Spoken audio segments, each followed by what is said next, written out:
नमस्कार। भारत के शास्त्रीय नृत्यों की दुनिया ना बहुत ही दिलचस्पियों से भरी हुई है, लेकिन इसके बीचों बीच एक पहेली भी छिपी है।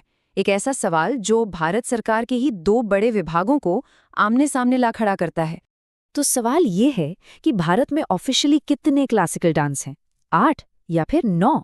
अब ये सवाल जितना सीधा लगता है ना, उतना है नहीं। और इसका जवाब हमें कला, संस्कृति और पहचान की एक बड़ी ही दिलचस्प कहानी की तरफ ले जाता है। अच्छा, तो चलिए इस पहेली को सुलझाना शुरू करते हैं। देखिए, एक तरफ है संगीत नाटक अकेडमी। ये भारत की परफॉर्मिंग आर्ट्स के लिए सबसे बड़ी संस्था है। उनके हिसाब से क्लासिकल डांस है 8। लेकिन दूसरी तरफ है खुद भारत का संस्कृति मंत्रालय यानी मिनिस्ट्री ऑफ कल्चर, और वो कहते हैं कि नहीं, 9 है। मतलब सरकार एक और गिनती अलग अलग। आखिर ऐसा क्यों है? तो इस गुत्थी को सुलझाने के लिए ना सबसे पहले उस लिस्ट पर नजर डालते हैं जिस पर ज्यादातर लोग, मतलब लगभग सभी, सहमत हैं। ये वो 8 क्लासिकल डांस हैं जिन्हें संगीत नाटक अकादमी मानती है। तो ये हैं वो 8 नाम। जरा ध्यान से सुनिए। शुरुआत करते हैं दक्षिण से। तमिलनाडु से आता है भरतनाट्यम। फिर केरल, जहां से एक नहीं बल्कि 2 हैं, कथकली और मोहिनीअट्टम। अब चलते हैं उत्तर भारत की तरफ। यहाँ है कथक। पूरब में उड़ीसा से ओडिशी और आंध्र प्रदेश से कुचिपुड़ी।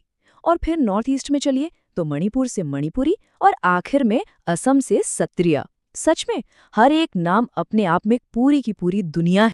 अब इस लिस्ट की सबसे कमाल की बात जानते हैं क्या है? इसका टाइम स्पैन।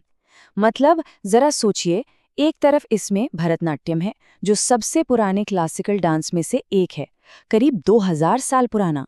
और दूसरी तरफ इसी लिस्ट में सत्रिया भी है, जिसे हाल ही में मतलब साल 2000 में ही जोड़ा गया है। और हाँ, इन 8 में जमीन आसमान का फर्क है। मतलब हर एक की अपनी अलग पहचान है। जैसे कथकली को ले लीजिए, चेहरे पर वो गजब का मेकअप, जबरदस्त ड्रामा, और पारंपरिक तौर पर इसे पुरुष ही करते थे। फिर आता है कथक, जिसमें पैरों का कमाल और वो तेज चक्कर देखने लायक होते हैं। वहीं मणिपुरी एकदम शांत, कोमल और बहने वाला डांस है। और एक खास बात, इसमें घुंघरू नहीं होते। और सत्रिया की तो हम बात कर ही चुके हैं। ये असम के मठों, जिन्हें सत्र कहते हैं, वहां से आया है। तो 8 की कहानी तो साफ हो गई। अब आते हैं उस 9वें डांसर पर, उस रहस्य पर। आखिर वो कौन सा डांस है जो संस्कृति मंत्रालय की लिस्ट में तो शामिल है पर संगीत नाटक अकादमी की लिस्ट से गायब है? और वो डांस है छाऊ। जी हाँ, छाऊ। पूर्वी भारत का एक बेहद दमदार और जोशीला डांस फॉर्म, जिसे हमारा संस्कृति मंत्रालय 9वें क्लासिकल डांस का दर्जा देता है। अब छाऊ को जो बात सबसे अलग बनाती है वो है इसका मिक्स। ये सिर्फ डांस नहीं है, इसमें आपको मार्शल आर्ट्स के मूव्स देखेंगे, आदिवासी और लोक परंपराओं की झलक मिलेगी। मतलब ये एक ऐसा संगम है जहां ताकत और नजाकत दोनों एक साथ देखने को मिलते हैं। छाऊ के भी ना 3 मुख्य शैलियां हैं और तीनों एक दूसरे से काफी अलग हैं। पहला है झारखंड का सरायकेला छाऊ। इसमें बड़े सुंदर और स्टाइलिश मास्क पहने जाते हैं। दूसरा है पश्चिम बंगाल का पुरुलिया छाऊ। इसके मास्क तो और भी बड़े और भव्य होते हैं। और फिर तीसरा, उड़ीसा का मयूरभंज छाऊ। ये सबसे अनोखा है। क्यों? क्योंकि इसमें कोई मास्क होता ही नहीं।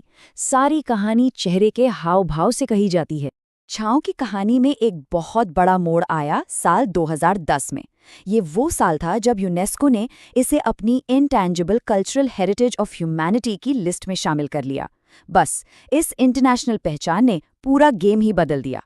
तो अब हम वापस अपनी पहेली पर आते हैं कि आखिर एक ही डांस फॉर्म को लेकर 2 सरकारी संस्थाओं की राय अलग अलग क्यों है?